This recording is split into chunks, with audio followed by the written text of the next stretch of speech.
This is AI War 2, the sequel to AI War Fleet Command, where the aim is to make your way throughout the galaxy, taking on the AI that's controlling the systems, and try to take out the AI's command center so that you can just eliminate the AI threat entirely throughout the galaxy. Now, in the original, you faced against 2 AIs, whereas in this one, you face 1, but up to 8 if you mod it to have 8. And there used to be different factions of AI, but now they're not minor factions, they're their own entities. So you can have a variety of different enemies, but they have the same sort of ships and the same sort of things, so they're not as specialised anymore. But that's beside the point. The AI maybe is a bit more focused because there's a singular AI threat rather than multiple to take down, so maybe it's a bit easier for the AI, because you're literally the only other threat in the galaxy, though you can, through certain means, call on human AI forces or outguarding to come help you in some instances.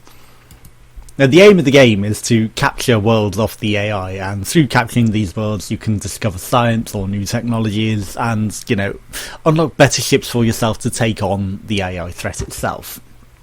Now, in the original, this would allow you to discover new technologies, and whilst you can discover new ship types, in this version of the game, I'm going to say version even though it's a sequel, there are a lot of big differences to how things work.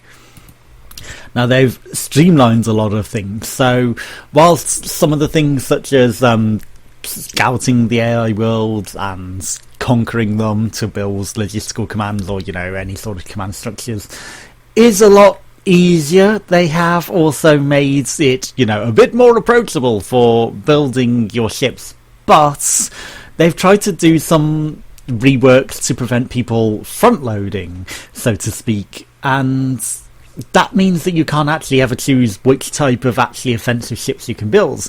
Now it says you can build way more fleets, and fleets are supposedly so useful, but they can also be your downfall, because whilst it's a bit too streamlined in this aspect, so you can't actually pick which small and offensive ships you can build for your fleets, it automatically picks this for you, and you've got a very limited number of these suppliers, and all of the ships of that one type will be assigned to one specific fleet, so you can't design your own specific fleets with, I need a couple of shields units for this ship, and a couple of repair units, and a couple of, missile units, and a couple of shooting units, a good variety to go attack in certain ways, because that's how you would do it in the original. You'd have these micro fleets of, useful units that work well together, and you'd send them off rather than having just everything all bolted up in one spot. And they've tried to prevent you from bulking everything up in one spot, but by not allowing you to actually create the units to do the things that you've got to do and spread them out and make them work in a way that works for you. If you could put 10 of this type of ship on one fleet commander and then 10 of the same, just make it so you can spread out so they're not all on just one fleet commander, which you cannot do. Then it might work, but because they've made it so that all of this one specific type of unit has to be on this one specific fleet commander, and then it can have 6 slots, and it just hoards all of the ships. It just makes it so that you have to front load to some degree, because it just doesn't really work in that aspect for me. And maybe some other people have managed to get it to work for them, but I find that all of the one type of unit just hoards together, and then you end up with just fleet commanders flying around doing nothing, wasting your energy. It's just a bit counterintuitive in my opinion, and I would like to be able to pick which small ships I would like to be able to use, and to have X amount of them, so 2 or 3 shield units for that, say 10 missile units, 10 shooting units and that. But now you have to have 150 of this, and it's all in one unit, and it's pretty useless, because it makes it impossible to choose what you're building and discover what ships you've actually got. And whilst this isn't such a bad thing initially, as you spread throughout the galaxy, you're still able to take on the new worlds, you're able to build new commands, you're able to build the turrets to defend these units and these planets. And that's what they're trying to emphasise that you need to do, is to build up your defences on your homeworlds. And that works to a degree, but, you know, and it's fun for the first 5 or 6 hours where the AI isn't cheating so much. But as you conquer each world, the AI goes up to 20 more on the counter, and as you get to certain increments, it starts doing more and more things. So it'll unlock counter-attack waves, it'll unlock the AI invading you and things like that. And again, to a degree, this isn't so bad whilst it's still manageable. But, and there's a big but that's always a case with how this is actually working. The AI spawns these waves that come to attack your world out of nowhere. They don't get built on the actual world. So if you're going and fighting on that world and you're covering that warp gate, the wave can spawn behind you and you'll have to retreat and go and take it on. And then also, if you do take out the home world where the wave was coming from, the AI will actually cheat to such a degree that it will move that wave to come from another planet entirely elsewhere in the galaxy with the same amounts of ships, and the same ships just coming for you on a different world. So whilst you might think that, yeah, I'll take out this world to stop this wave, the AI will just go, nope, this wave still has to come from somewhere, and it will just send it in against you regardless. So you're actually not doing this so well by going and taking on the AI in that aspect. But if you don't spread throughout the galaxy, if you go a bit stagnant, then these waves just still increase in strength and increase in numbers and slowly chip away at your defences until it becomes a problem. But here's where the major problem comes with, supposedly you get larger fleets and larger varieties, but to a degree you're limited. You might think, oh, I need more ships because the AI is spawning in, for example, 100 strength waves against you while you've got like a 30 strength ship fleet and perhaps 20 at most on your defences with the defensive structures, because again, you're limited with how much you can actually build. So you're going to think, I need more ships. Now you're spread out throughout the galaxy because you're on your different fronts to make sure that they're defended. Again, you're forced into front loading through the specific limitations you've got to ships and the way that they work. So you have to keep all of your ships on the front line at this point because of the waves that the AI sends in. And then you think, oh, I'm going to build more fleets, and then the fleets all say empty slot, empty slot, empty slot, and you think, oh, maybe it's just bugs, maybe they will build more ships. But it turns out that the more fleets you actually build, the more you're actually screwing yourself over, because these consume your energy, and it's your energy that you need to rebuild your tiny ships. And whilst it might increase your strength, you know, for example, you're just building scarecrows on the front line and it makes it look like you've got a strong fleet, so maybe the AI will be less likely to attack, but you're actually useful ships that can actually do the attacking, you're going to lose the ability to build them because you've actually put all of your strength and energy resources into these useless fleet command ships that you can just build to infinite degree regardless, thinking, oh, I hope that I will get some form of ships. And then that's where the major problem comes in, because not only did the AI not ever destroy these fleet ships, they'll smash them to the degree that they can't do anything, but they'll leave them alive so that they're still draining your energy.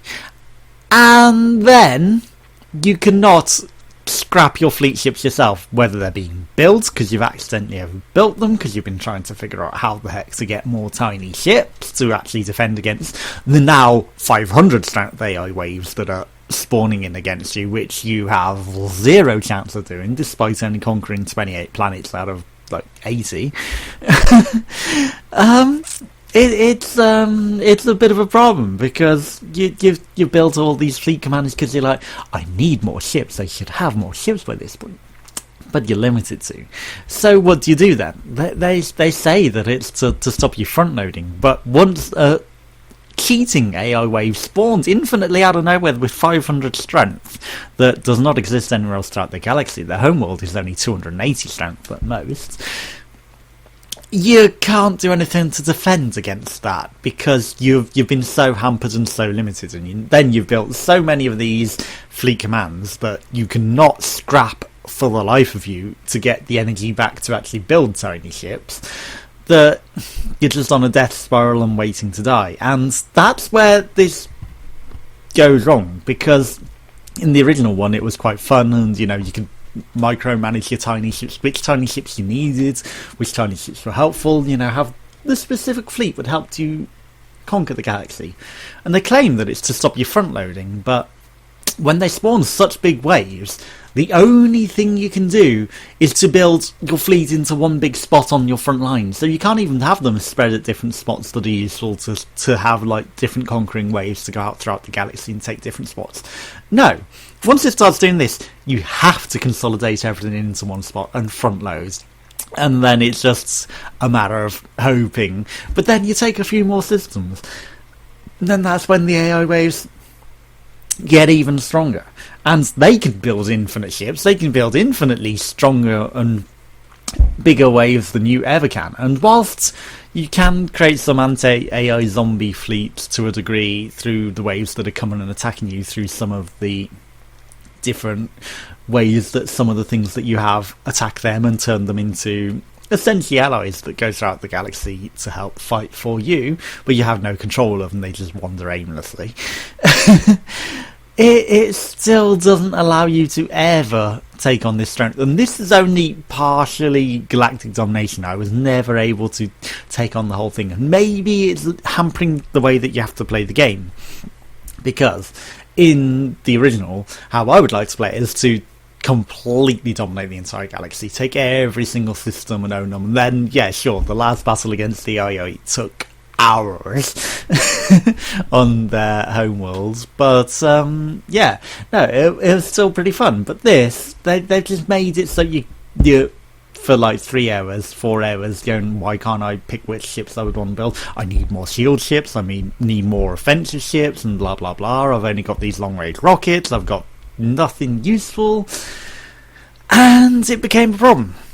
I'd like to be able to set what my tiny fleets are and set up my own fleets of effective forces, but you're not allowed to do that. There's nothing that allows you to do that, and it's a big problem, and that's where the game goes wrong. So it has streamlined it to a degree that's made it more approachable, but after a few hours of playing, the AI is cheating to such a degree that it's become absolutely hopeless. You can't take on the galaxy, and maybe you have to play in a specific way.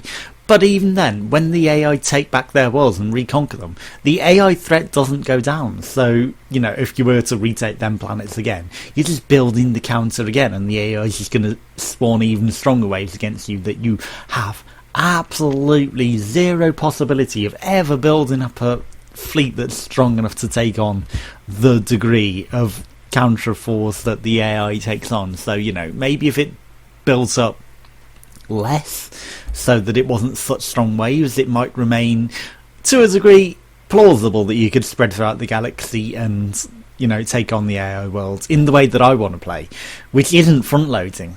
If anything, I think they've actively made it so the only way that you could ever possibly win is to front load and to go straight for the AI world and relatively ignore your planets and don't spread out, just laser beam focus towards the AI homeworld, front load it.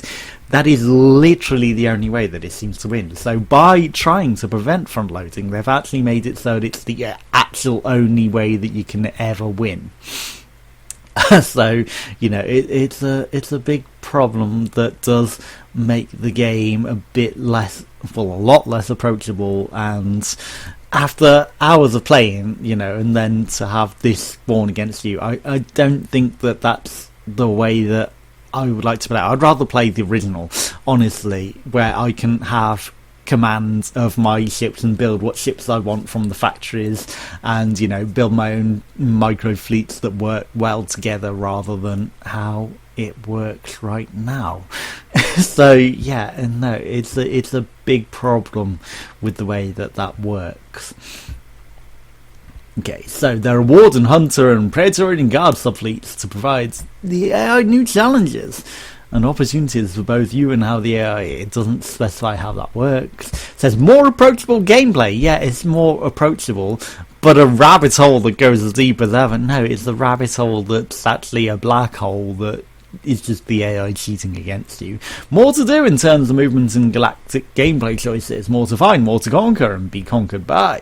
And yeah, there's hacking and different things, and you don't want to necessarily hack early. You want to leave it till later because it will become more expensive, and you're kind of wasting it early whilst your fleet is able to take on these sorts of things. So they say they've trimmed the fat, repetitive tasks and all that have been automated and streamlined, but more options than ever has been added for you to customise things the way you want to. I haven't found any way of actually customising everything the way that I want to and make the ships work that I want to. I've tried transferring ships to other fleets, but it just transfers all of the ships, all of that type of ship, only to that fleet. You can't split it in any way, so you know you have shield ships in every fleet, which would be useful. And I think I only ever had 2 shield ships in my entire fleet, and when they died they never seemed to get rebuilt either, and I couldn't find any way to get them to rebuild. So that was a problem. Okay, and then over 1,900 lines of spoken dialogue from 25 editors. I have not heard any of that. But yeah, no, the way that the fleet system works just does not work for me, and I find that it's a big detriment to the game how that is set up. So it's unfortunate. I wanted to really like this game. It's just the way the AI cheats, because the AI isn't bound to the same limitations you are, and with its counterattacks, you know, it'll send like 500 level 7 ships at you, and it's like, well, what can I do now? And then whilst they're dying, they'll split up into smaller ships, so you know, it's like they were a stack of ships and it'll start to die, but then it'll be like, no, I'm spawning in like 5 more of these.